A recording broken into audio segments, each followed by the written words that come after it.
Të nderuar shikues, me aktualitetin politik të minutave të fundit do ta nisim edhe këtë hapësirë të parë informative për sot. Presidenti Meta, duke shfrytzuar kompetencat që i jep kushtetuta, argumentoi sot anulimin e datës së zgjedhjeve më 30 qershor.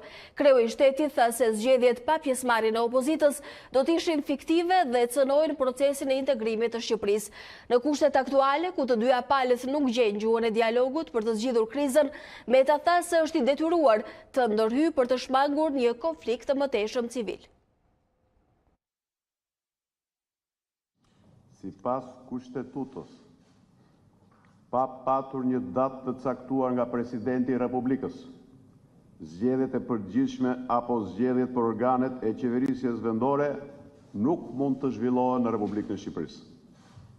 Zgjedhja e kushtetutëbërësit, që të jetë pikërisht Presidenti autoriteti i vetëm që ushtron kompetencën kushtetuese të caktimit të datës së zgjedhjeve, është e lidhur ngushtësisht dhe në mënyrë të drejtë për drejtë me rolin dhe funksionin e tij si kreu i shtetit dhe përfaqësuesi i unitetit të popullit.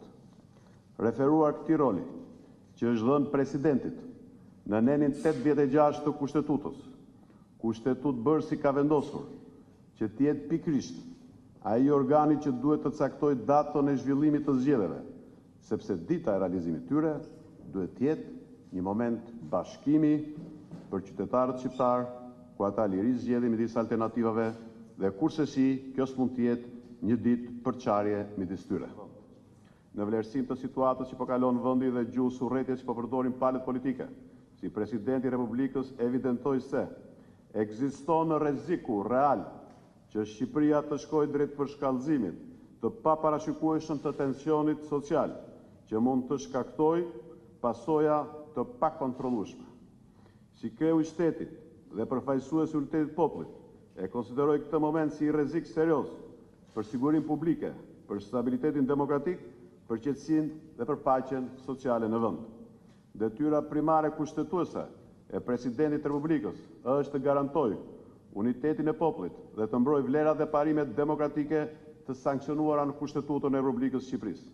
Në këtë këndvështrim, vlerësoj sa më poshtë zhvillohet. Së pari, organizimi i zgjedhjeve të lira dhe demokratike është baza themeltare e një shoqërie demokratike. Çdo demokraci ka nevojë që her pas here të testojë funksionalitetin dhe efikasitetin e institucioneve të saj dhe zgjedhjet janë pikërisht mekanizmi që e mundsojnë atë. Zhvillimi i zgjedhjeve për organet e qeverisjes vendore në 30 qershor 2019, pa garë dhe pa pjesëmarrjen e opozitës, e cila përfaqëson së paku gjysmën e elektoratit shqiptar, cënon edhe disa parime kushtetuese që gëzojnë mbrojtje të posaçme kushtetuese. Në përputhje me kompetencën që më jep neni 92 shkronja G Kushtetutës, ka vendosur që të dekretoj shfuqizimin e dekretit nr. 10.928, datë 5/11/2018 për caktimin e datës zgjedhjeve për organet e qeverisjes vendore dhe anullimin e datës 30 qershor 2019 si ditë e zhvillimit të zgjedhjeve për organet e qeverisjes vendore në Republikën e Shqipërisë. Ftoj të gjithë aktorët e përgjithshëm vendas dhe ndërkombëtar të bashkojnë kontributet konstruktive për i vendosjen sa më shpejt të dialogut të pazëvendësueshëm politik dhe për gjetjen e një zgjidhje të shpejtë që i shërbejnë të ardhmes europiane të Shqipërisë. Ndaj bindur për rëndësinë e këtij akti të domosdoshëm dhe historik për të shpëtuar të ardhmen europiane të vendit dhe për të mbrojtur bashkëtesën demokratike midis të gjithë shqiptarëve, po e nënshkruaj këtë dekret përpara të gjithë juve. Faleminderit.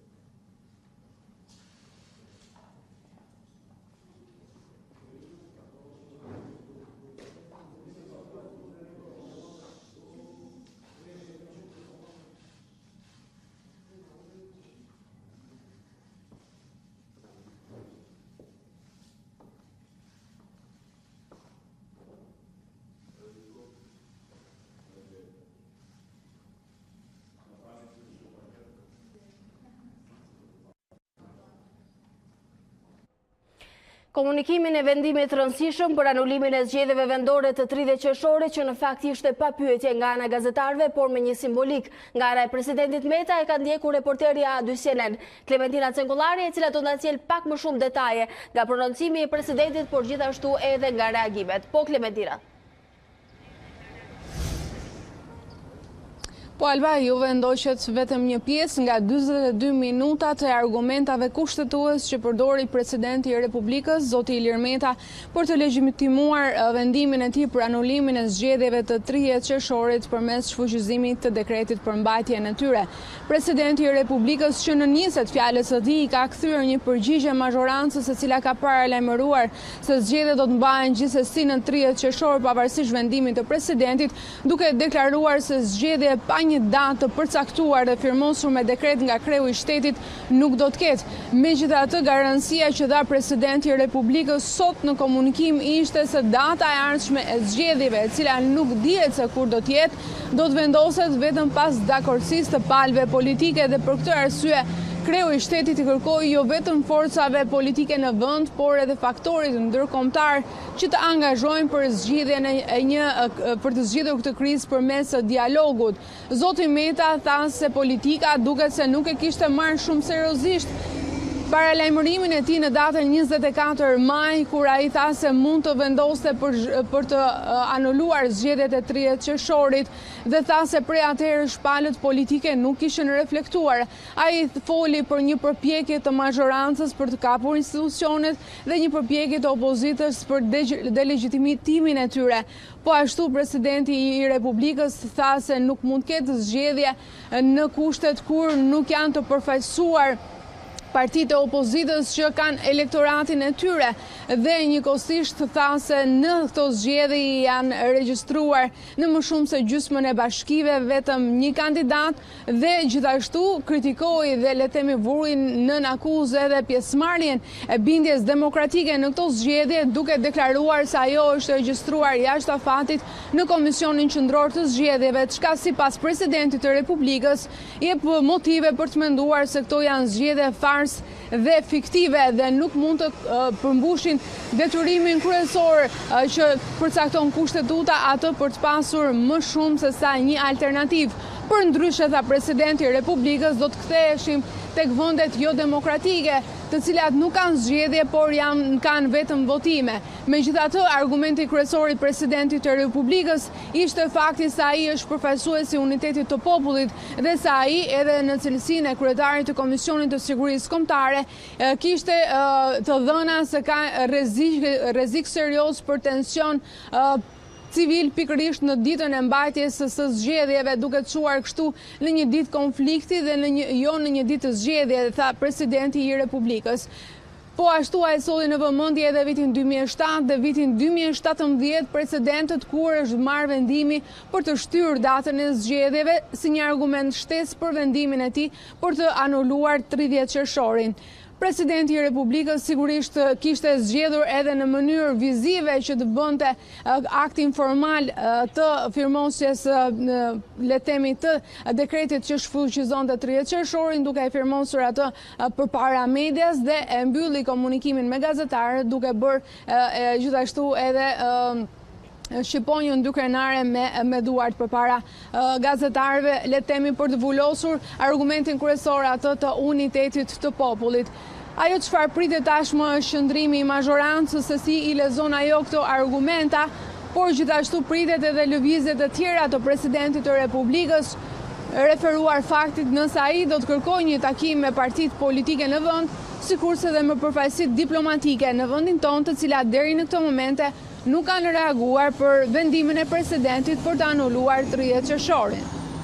Klementina, unë të falenderoj për këtë përmbledhje informative që solle. Megjithatë, vendimi i komunikuar që do shtunë në rreth orës 19 nga presidenti i Republikës duket se ka detyruar Edi Ramën që të mbledh kryesinë e Partisë Socialiste që herët mëngjesin e sotëm. Do të jetë Marcela Karapagjo që do të na jap më shumë detaje për mbledhjen që presupozohet të ketë nisur në orën 9. Marcela, mirëmëngjes. Mirëmëngjes Alba, krye socialiste Edi Rama ka mbërritur vetëm pak çaste më parë në Selin Roz, duke nisur zyrtarisht edhe mbledhjen e sotme të kryesisë, e cila nuk do të pasohet nga një mbledhje grupi siç ndodh çdo të hënë, pavarësisht se këtë javë ka seancë parlamentare, grupi do të spostohet për gjatë ditëve të javës. Por fokusi kryesor, nga sa ne jemi informuar me burime brenda Selis Roz, sigurisht ka të bëjë me vendimin e fundit të shtunës presidenti Ilir Meta, ku deklaroi fuqizimin e dekretit për zgjedhjet e 30 qershorit e që sot është nënshkruar në presidencë. Pritet që ky të jetë fokusi kryesor, por jo vetëm, edhe 30 qershori për të cilin zoti Rama përgjatë këtyre ditëve të fushatës ka thënë pavarësisht deklaratave të presidentit se do të jetë zgjedhje që do të zhvillohen dhe qytetarët do të shkojnë në votime në 30 qershor. Po burime nga Selia Roz deri në momentin që presidenti Ilir Meta po fliste kanë konfirmuar për aty CNN se pavarësisht se presidenti i Republikës citoi nenet e kushtetutës, ai nuk mund të flasë si i zgjedhur i popullit. Ne jemi republikë parlamentare dhe presidenti është zgjedhur nga parlamenti. Citoi disa prej burimeve brenda Partisë Socialiste përpara se të niste dhe mbledhja e sotme e kryesisë. Gjithashtu pritet me interes nëse zoti Rama do të ripërsërisë atë çfarë deklaroi në fushat përgjatë fundjavës kur foli për mundësinë e shkarkimit të zotit Meta, se ai nuk mund të qëndroj asnjë minutë më shumë në zyrën e tij pas këtij akti. Kjo pritet të jetë edhe një tjetër çështje me interes, ndërkohë që lajmi më i fundit që mund t'ju përcjell për aty CNN është fakti se po sot Komisioni Qendror i Zgjedhjeve pritet të mbledhet në një mbledhje të veçantë, jashtëzakonshme për të diskutuar edhe për të marrë në shqyrtim këtë dekret të firmosur nga ana e presidentit Ilir Meta. Ende nuk ka një orar zyrtar të kësaj mbledhje, e cila sigurisht do të pasojë edhe atje me debate në Komisionin Qendror të Zgjedhjeve dhe pritet dhe atje një vendimarrje, një qendrim që do të mbajë Komisioni Qendror i Zgjedhjeve, i cili në fakt ka tashmë nisur punën edhe për printimin e fletëve të votimit për datën 30 qershor. Këto dhe të tjera zhvillime do të kemi mundësi të ndjekim hap pas hapi vetëm në minutat në vijim, pasi do të kemi mundësi të zbardhim pjesë të mirë të kryesisë së Partisë Socialiste, detajet që do të dalin prej andej. Le të presim për qëndrimet e dala pas mbledhjes së kryesisë së Partisë Socialiste, natyrisht edhe Komisioni Qendror të Zgjedhjeve. Faleminderit Marcela. Nënkryetari i grupit parlamentar të CDU-CSU-s në Bundestagu Gjerman, Johan Vadeful, i kërkoi partive politike në Shqipëri që të pranojnë vendimin e presidentit që anuloi zgjedhjet vendore të 30 qershorit. Përmes një deklarate, ai theksoi se pas këtij vendimi të presidentit ekziston një situatë re politike.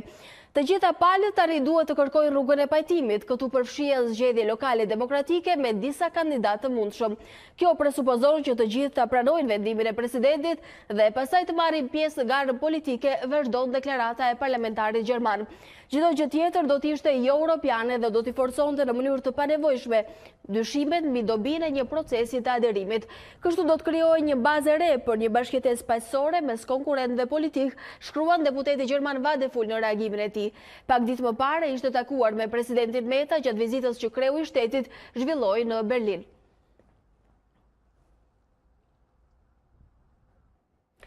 Ilir Meta humbi të drejtën për të qëndruar në atë zyrë. Me këtë fjali, Edi Rama ju përgjigj presidentit që shfuqizoi datën e zgjedhjeve të 30 qershorit gjatë një takimi elektoral nga Borrelli. Sipas kryeministrit, të gjithë udhëheqësit e lëvizjes Ramaik do të ikin vetë një nga një në ditët e vazhdim, ndërkohë që socialistët do të vazhdojnë fushatën për ditën e zgjedhjeve. Edi Rama injoroi vendimin e presidentit për të shtyrë zgjedhjet dhe vijoi me fushatën elektorale. Nga Borrelli, ajo dukse paralajmëroi shkarkimin e Ilir Metës. Dje Ilir Meta ka shkruar fatin e tij si president që e ka humbur të drejtën të qëndrojë në atë zyrë.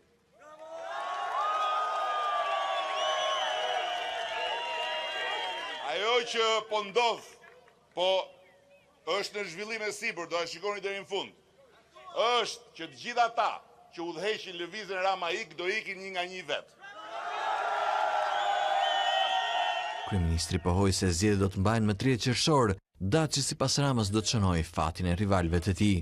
Zgjedhjet 30 qershorit me mbështetjen tuaj do të jenë momenti i fillimit të fundit të tyre politik.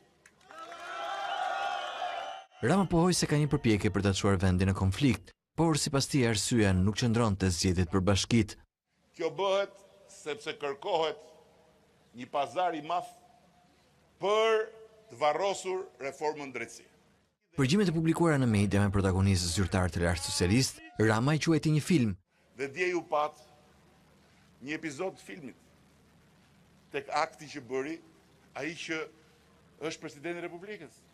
Me Ilir Metën u mor dhe gjatë takimit elektoral që zhvilloi në Dibër. Ajo që ka bërë dje është përçarse, konflikt nxitse është nga pikpamja politike një vetvrasje, nga pikpamja ligjore një 0 akt njësoj si të kishte thënë anulloj ndeshjen Island-Shqipëri, dhe nga pikpamja morale është një turp i pashëmbull që do t'i mbetet atij. Bomë me Shqipërinë që duan ata, tani është koha të luftojmë për Shqipërinë e të gjithë shqiptarëve. Ora e Shqipërisë si e gjithë Europa, po troket dhe nuk ka forcë të ndalë. Fal vendosmërisë tuaj të pathyeshme, fal bashkimit të zemrave dhe mendjeve të shqiptarëve të lirë, zgjedhjet fars të 30 qershorit u anuluan. Betejë jonë do të vazhdojë deri në triumfin e standardeve dhe vlerave europiane. Pengesa e vetme për Europë është sundimi i shtetit të bërë njësh me krimin. Është qeveria e ardhur me votën e krimit, është kryeministri Avdyleve. Largimi i Ramës është i panegociueshëm, ishte reagimi i Partisë Demokratike i kreu të PD zotit Basha. Ndërkohë në studion e Ditarit për diskutuar për gjitha këto zhvillime të minutave dhe orëve të fundit jemi rikthyer me zotin Afrim Krasiqi. Mirëmëngjes dhe mirë se vini. Besoj e dëgjuat argumentin e presidentit, zgjati më shumë se 45 minuta, kundër të tjera në tha se ky është një akt historik dhe i vetmi mjet për të kaluar krizën për cilën ne tashmë po flasim më shumë se 3 muaj. Si i pat argumentat e listuara nga presidenti i Republikës? Së pari, unë dallova që presidenti që kujdesë shumë për sqaruar gjithë krizën politike për të bërë analizën e situatës dhe për parë në këndvështrimin politik kush janë perspektivat e saj. Por nga zyra presidentit të Republikës pritej elementi i parë, referimi kushtetues për problematikën dhe zgjidhjen e krizës. Për herë parë në historinë e Shqipërisë kemi një rast kur anullohen zgjedhjet. Gjithmonë ne kemi pasur raste kur janë anulluar dhe shpallur një datë re përmes kompromisit politik. Dhe duke qenë situatë e jashtëzakonshme, edhe argumentet e presidentit ishin gati të jashtëzakonshme. Në aspektin juridik, kushtetues, presidenti nuk ka kompetencë ta bëjë një gjë të tillë. Por për shkak se Shqipëria nuk ka gjykatë kushtetuese, dhe për shkak se referenca kushtetuese sepse dëgjuam tek citonte disa nere. Nuk kishte referencë kushtetuese në lidhje me dekretin, kishte referencë kushtetuese në lidhje me parimet kushtetuese dhe elementet e tjerë, po jo në lidhje me dekretin, sepse mungon diçka e tillë dhe në asnjë republikë parlamentare të modelit Shqipërisë nuk ekziston një kompetencë e tillë të presidentit. Por nga ana tjetër, presidenti në fund dhe ajo për mua është themelore në këtë lloj momenti, e paraqiti këtë si një lloj rrugëzitje drejt një dialogu politik. Dhe ndoshta kjo duhet shikuar edhe si një lloj e mirë e mundshme në këtë lloj rrethanash. Sot praktikisht data e zgjedhjeve vjen në diskutim dhe zyrtarisht nuk mund të ketë zgjedhje, ndërkohë që ekziston mekanizmi që në këtë lloj situate të jashtëzakonshme të fillojë një dialog i cili duhet të jetë i zakonshëm. Për shembull, po shikoja kronikën tuaj tani, edhe kryeministri nuk është normale që të shkosh takosh militantët e tu që ulurasin për një vend pune ose për një pagesë, që të komunikosh me presidentin e Republikës kur zyrat e tyre ndodhin 100 metra larg njëri tjetrit. Nëse kryeministri ka gjë për t'i thënë presidentit, le të shkojë te zyra e presidentit. Nëse presidenti ka informacion ose mendon diçka që në Shqipëri nuk po shkon mirë, le t'i thras partitë politike ndryshe. Asnjëri nuk e ka bërë këtë gjë, kështu që ky lloj komunikimi duket më shumë komunikimi liderëve partijak se sa i liderëve shtetëror. Megjithatë, në mos me referencë kushtetuese, siç thoni ju, po flasim për situatë të jashtëzakonshme, rrethana të jashtëzakonshme dhe një formulë që presupozohet të jetë jashtëzakonshme. Presidenti foli për unitetin e popullit që prevalon mbi datën e zgjedhjeve dhe tha se stabiliteti është qendror sot. Të janë lloj fjalësh, nuk kanë ndonjë vlerë në aspektin juridik. Presidenti përfaqëson unitetin e kombit për sa kohë që është presidenti i Republikës dhe çdo kryetar shteti ka përfaqësuar këtë gjë. Është edhe gjë të përfaqësuar të jetë gjë ta ushtrosh dhe të garantosh këtë lloj gjë. Ekziston një sër mekanizmash që palët mund të shfrytëzonin për të parandaluar këtë situatë. Ekziston edhe mekanizma në kushtet aktuale për të zgjedhur rrugëzidhje. Palët nuk i kanë konsumuar këto. Palët bashkojnë shumë larg.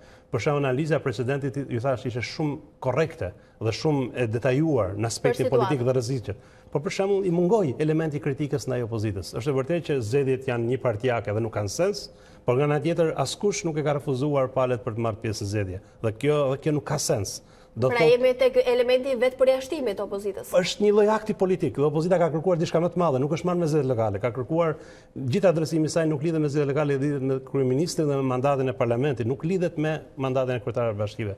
Kështu që në të lloj këndvështrimi do duhet kishte një platformë propozuar. Mungon platforma. Dhe kush do ishte platforma?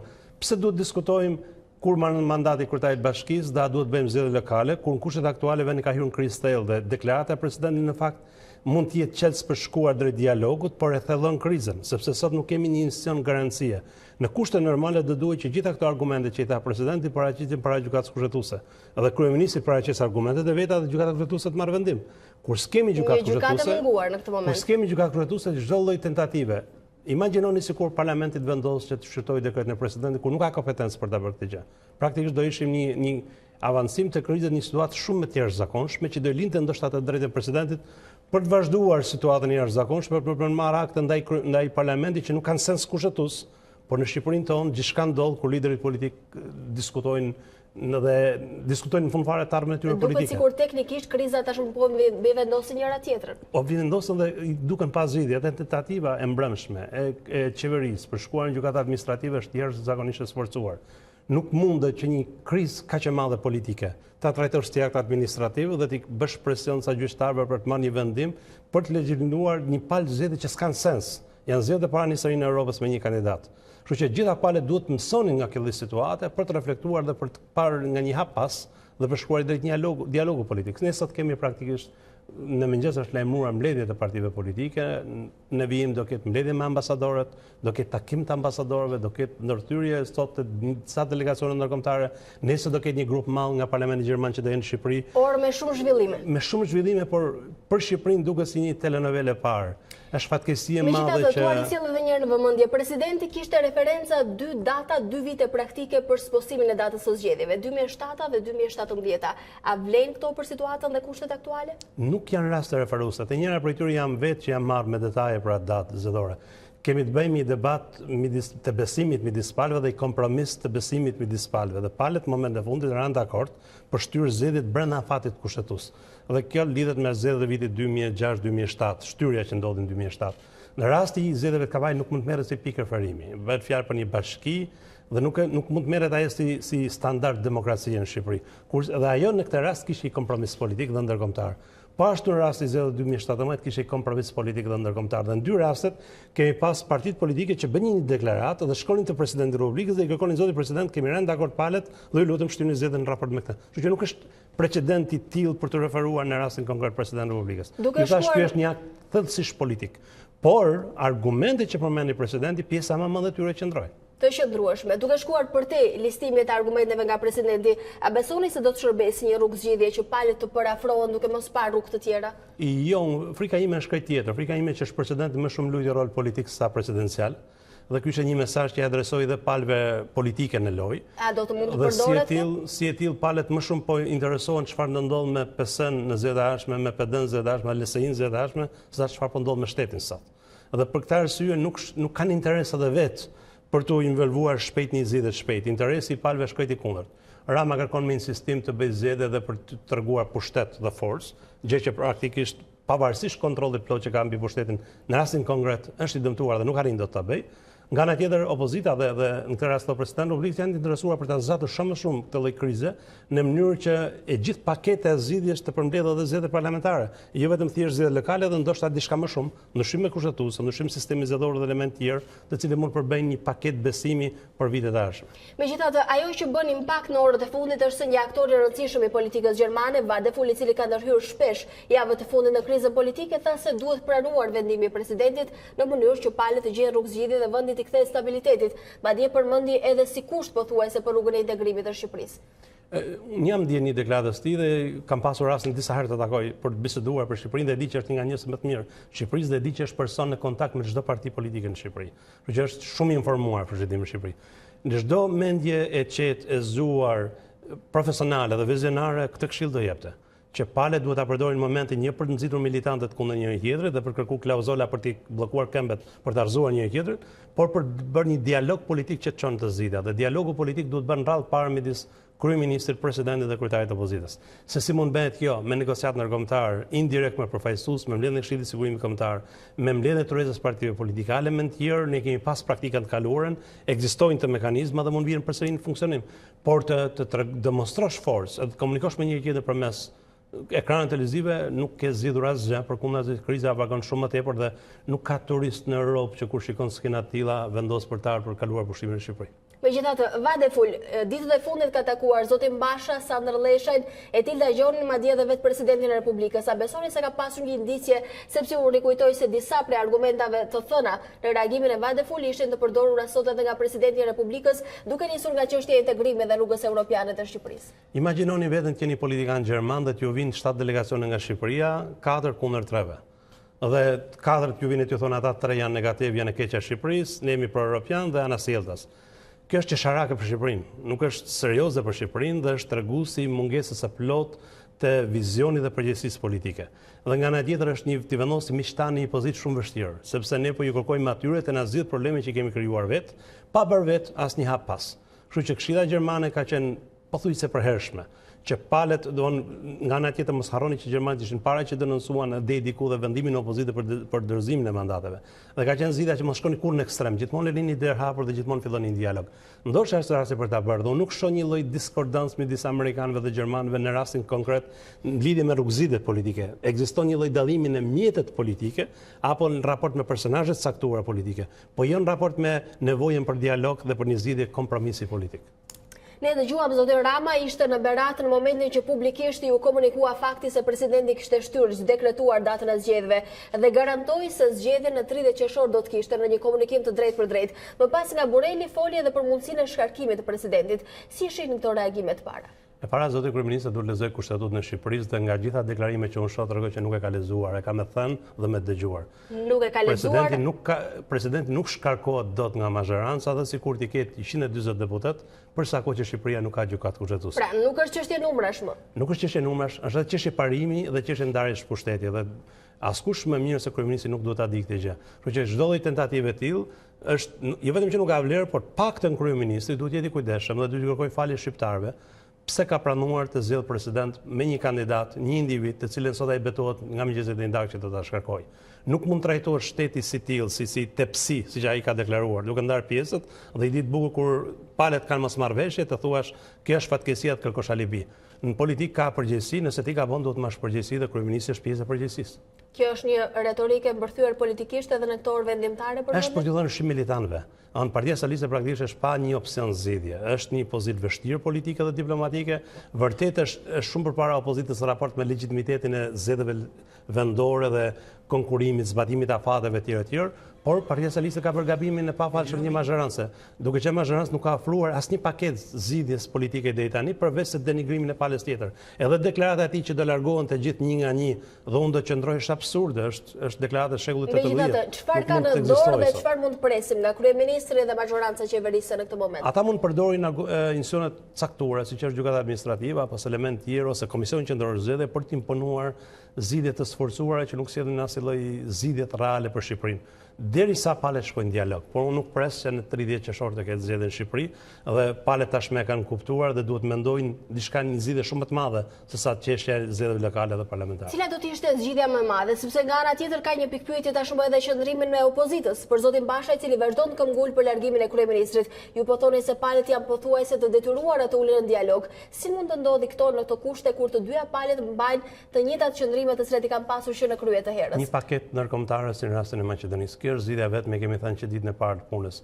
Do duhet që të ketë një paketë për 4-5 vite të ardhshme për Shqipërinë, për reformë plot kushtetuese dhe në sistemin përfaqësimit, ku mund llogaritet që edhe zoti Rama, edhe zoti Basha, edhe zoti Meta duhet shikojnë karrierën e tyre politike. Nëse ata vërtet janë pjesë të procesit zgjidhjes për Shqipërinë, duhet bëjnë një sakrificë për këtë gjë. Nëse ata mendojnë për pushtetin e tyre personale, atë nuk ka zgjidhje dhe Shqipëria do përsërit kriza një herë në 2 vjet. Një paketë që do të dojë gjithashtu kohën e saj dhe ndërhyrje ndërkombëtare. Paketa është e gatshme. Formulat janë gatshme, ekspertët kanë punuar prej kohësh dhe ka gjithmonë ura komunikimi midis tyre, përfshi dhe institucionet europiane dhe amerikane. Çështja është që të ketë vullnet politik që ti pranojmë dhe dyta të ketë një pranim jo vetëm thjesht formal, por pranim thelbësor dhe ka të bëjë me reformën e sistemit kushtetues, ndoshta për korrigjuar shumë elemente të ndryshimeve kushtetuese vitit 2008. A prisni që kjo të jetë alternativa që e nxjerr vendin nga kriza? Në kushtet aktuale duket sikur nuk është koha për këtë gjë, për shkak se kërkon mendje të qeta dhe kërkon palët mos jenë miting, mos jenë protestë, po të jenë të ulur në tryezën e bisedime. Ajo çfarë priten në fazën aktuale është që palët ka gjenë një kompromis minimal për të kapërcyer krizën e 30 qershorit dhe për të kaluar nga rruga në institucione për dialog. Dhe kjo mund të ndodhë nga dita në ditë. Unë ju falenderoj që ishte këtë mëngjes këtu. Faleminderit. Ndërkohë, edhe për Erion Veliaj nuk do të ketë shtyrje të datës së zgjedhjeve. Gjatë një takimi me socialistët e Baldushkut, Veliaj tha se në korrik përfundon mandati i kryetarëve aktual të bashkive. Pas anullimit të datës së zgjedhjeve nga presidenti i Republikës, Erion Veliaj e cilëson nul pa asnjë vlerë juridike letrën e presidentit Ilir Meta. Të dielën e 9 qershorit, kandidati socialist për Bashkinë e Tiranës vjoi fushatën, dhe nga Baldushku deklaroi se në 30 qershor do të mbahen zgjedhjet.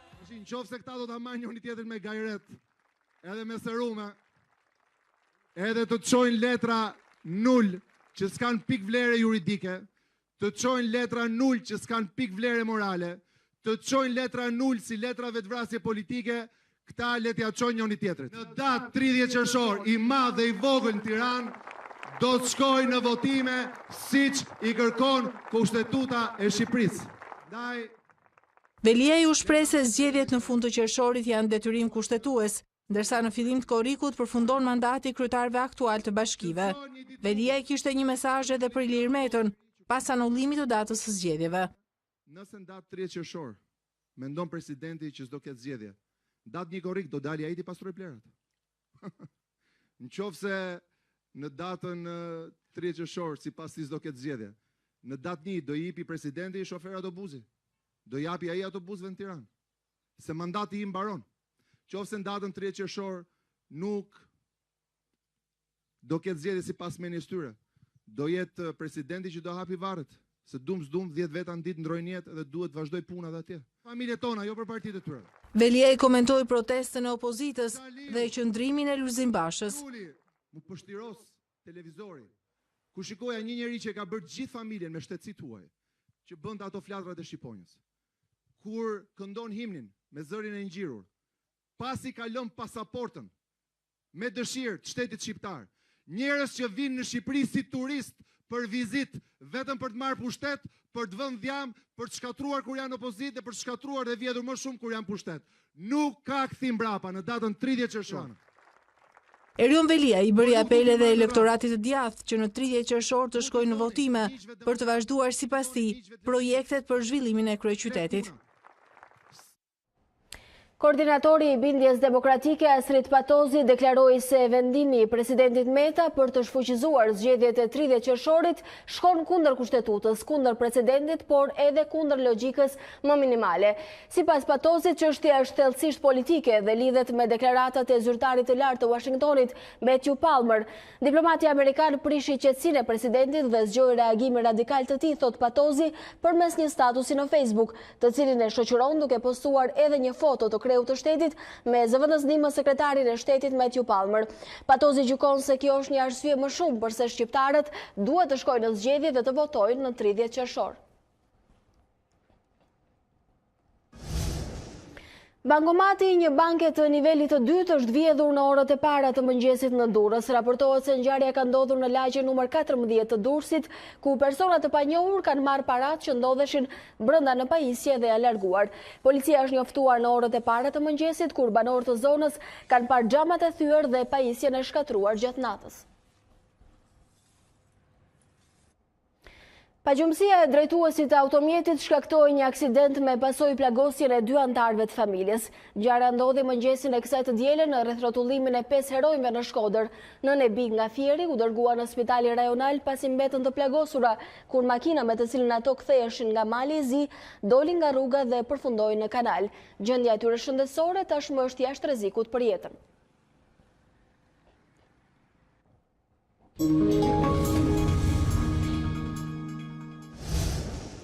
Shohim dhe zhvillime ndërkombëtare. Mira persona kanë dalë në protestë në rrugët e Hong Kongut për një përpjekje të fundit për të kundërshtuar projektligjin për ekstradimin që sipas tyre do të mund të lejojë të dyshuarve të dërgohen në Kinë për të përballur me gjyqin.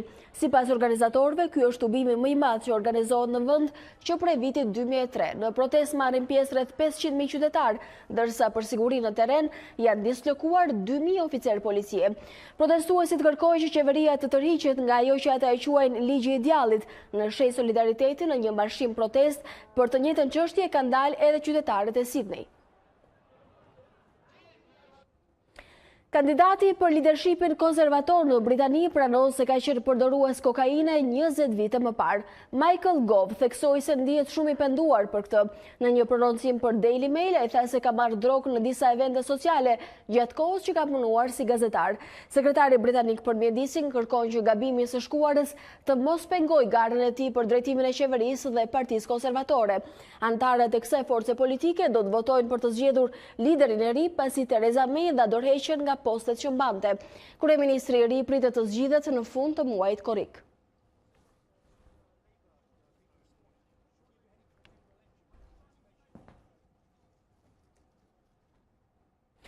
Pavarësisht ndërhyrjeve të herpasershme ndër vite, më në fund kisha e famshme e Barcelonës do të mund të nënshtrohet restaurimi total për të rikuperuar pjesët më të dëmtuara.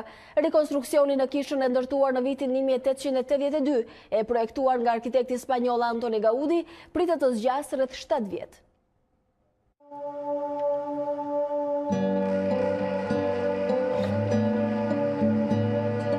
Barcelona ka arritur të sigurojë më në fund një leje për restaurimin e një prej atraksioneve të saj më të mëdha turistike, 137 vite pas vendosjes së gurit të parë.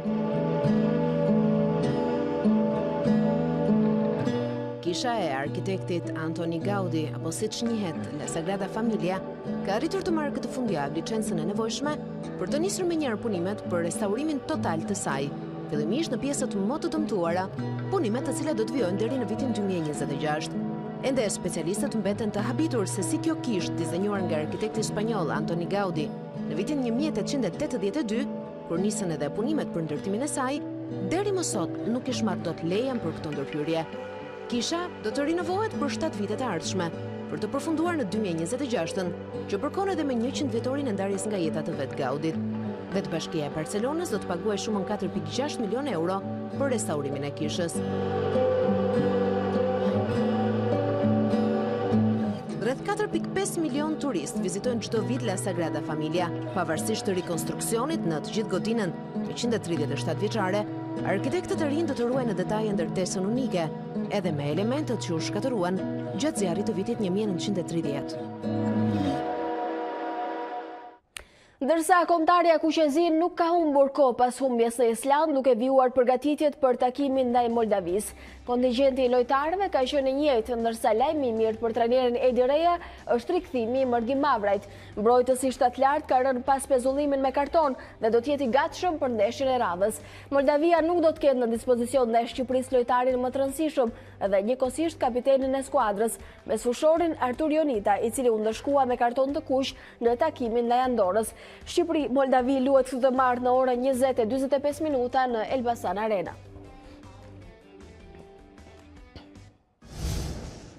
Festivali i karnavaleve u festua edhe këtë vit në Korçë, ku qytetarët u argëtuan nga numrat e shumtë që u ofruan në ceremoninë që u zhvillua te sheshi përballë katedrales në këtë qytet.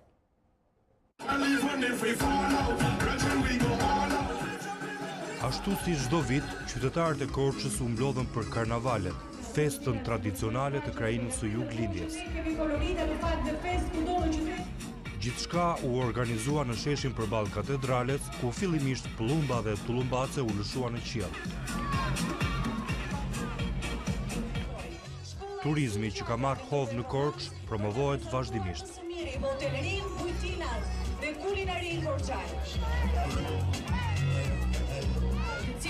Kanë tabelat e të gjithë njësive administrative. Diçka e ngjashme me festivalin e karnavaleve më të famshëm në botë. Ritme dhe kostumi elegante të tyre sjellin me modesti atmosferën e karnavalit brazilian. Simbolikat janë domethënëse. Kemi diellin, hënën dhe yjes, e vërtetat dhe gënjeshtra, dashuria dhe urrejtja. Nuk mungojnë as miq të huaj. Të cilët në vizitojnë çdo vit dhe këtë vit sjellin një performancë të mrekullueshme.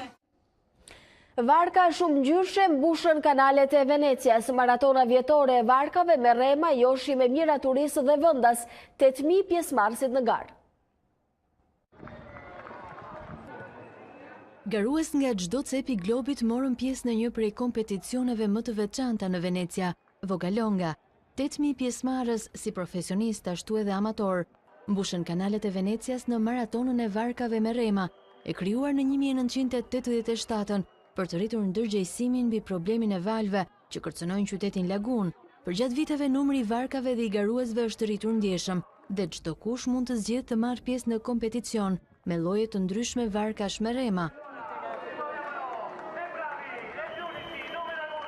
Turistë dhe banorë u mblodhën në kanalet mahnitse të Venecias për të shijuar rrezet e diellit dhe për të bërë tifo për ekipet e preferuara në varkat shumë ngjyrshe, Mjetet e lundrimit me motor përfaqësojnë 95% të trafikut ujor të Venecias dhe dallgët e krijuara prej tyre u shkaktojnë probleme varkave të vogla, duke kërcënuar seriozisht godina dhe morfologjinë delikate të qytetit. Javën e kaluar përplasja mes një kroçere dhe anije të vogël me turist shkaktoi disa të plagosur dhe riktheu thirrjet për ndalimin e mjeteve të mëdha lundruese pranë bregut.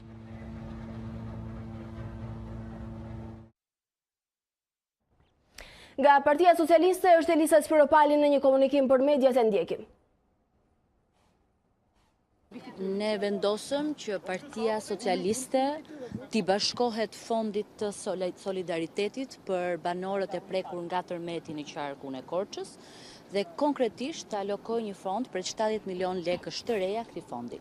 Sigurisht Bashkitë Socialiste, së bashku me biznesin, të cilit i është bërë thirrje për t'u bashkuar në këtë fushat solidariteti, kanë kontribuar dhe do ndërtojnë shtëpitë e banorëve të Floqit, të Qavzezit, Vidohovës apo fshatave tjerë, dhe Partia Socialiste ka vendosur t'i bashkohet kësaj fushate duke hequr nga fondet e saj dhe duke i shtuar në këtë fond solidariteti. Së dyti, patjetër që kryesia e Partisë Socialiste ka diskutuar mbi aktin brutal të Ilir Metës mbi Republikën Parlamentare të Shqipërisë. Dhe kryesia e Partisë Socialiste ka vendosur që të njëjtën në seancën plenare të zhvillojë një debat të gjatë parlamentar duke shtjelluar të gjithë argumentet se si Ilir Meta ka sulmuar brutalisht Republikën dhe ka shpikur një institucion që nuk ekziston në asnjë vend të botës, në asnjë kushtetut dhe aq më pak këtu të quajtur çdekretim. Sigurisht ky debat do t'i përmbledh të gjithë argumentat tonë dhe patjetër që në fund do t'i takoj kolegjit zgjedhor apo Komisionit Qendror të Zgjedhjeve ta shqyrtoj nga pamja juridike, por ne si kryesi e Partisë Socialiste mendojmë që Ilir Meta e ka humbur të drejtën për të qëndruar në atë pozicion dhe sigurisht Parlamenti i Shqipërisë do filloj procedurën e shkarkimit të Ilir Metës nga pozicioni i presidentit të Republikës. Do nis me njëherë në seancën parlamentare të njëjtës, ku të gjitha argumentat do shtjellohen plotësisht dhe po ju them që është detyra jonë politike për të mbrojtur kushtetutën dhe për të mbrojtur rendin kushtetues në vend dhe për të mbrojtur Republikën tonë parlamentare. Do me 30 qershor. 94 vota, i keni 94 vota për ta shkarkuar. Kërkon dhe gjykat kushtetuese e cila nuk funksionon. Sigurisht do t'i takoj gjykatës kushtetuese në fund, ashtu siç edhe ligji e parashikon, po kjo nuk na heq neve të drejtën për të filluar procesin e shkarkimit të Ilir Metës. Faleminderit shumë. Në 30 qershor do të ketë zgjedhje në Republikën e Shqipërisë. Data është 30 qershor. Faleminderit shumë. Ishte Ministrja për Marrëdhëniet me Parlamentin, zonja Elisa Spiropali, e cila pas mbledhjes së kryesisë Partisë Socialiste paralajmëroi se Parlamenti menjëherë që nga dita e ende do të nisë procedurat për shkarkimin e presidentit të Republikës, zotit Meta, i cili sipas saj dhe Partisë Socialiste ka sulmuar Republikën e Shqipërisë dhe gjithashtu ka shpikur dekretimin e zgjedhjeve që sipas zonjës Spiropali dhe Partisë Socialiste nuk ekziston në asnjë vend tjetër. Megjithatë, ne do të rikthehemi zhvillimeve të tjera dhe do të kemi mundësi të ndjekim të plota në hapësirat e radhës informative. Është koha për parashikimin e motit. Nuk e dim në qoftë se edhe java që ka nisur do të jetë po ka qenë nxehtë, na e thot Tanja Porja. Përshëndetje Alba, përshëndetje shikues të A2-sinin. Në fakt edhe kjo javë që nga dita e sotme, po të paktën deri ditën e premte do të vijojë kryesisht e nxehtë. Megjithatë në pjesën e dytë të ditës, pra është një orar nga ora 2 deri në ora 4-5 pas ditës që rrezikon zonat malore nga fuqizimi vranësira dhe rrebeshe të shkurtra shiu, nuk përjashtohet mundësia e breshërit. Temperaturat për ditën e sotme mbeten thuajse konstante, ka një rënje të lehtë kjo në zonat lindore gjatë orëve të mesditës.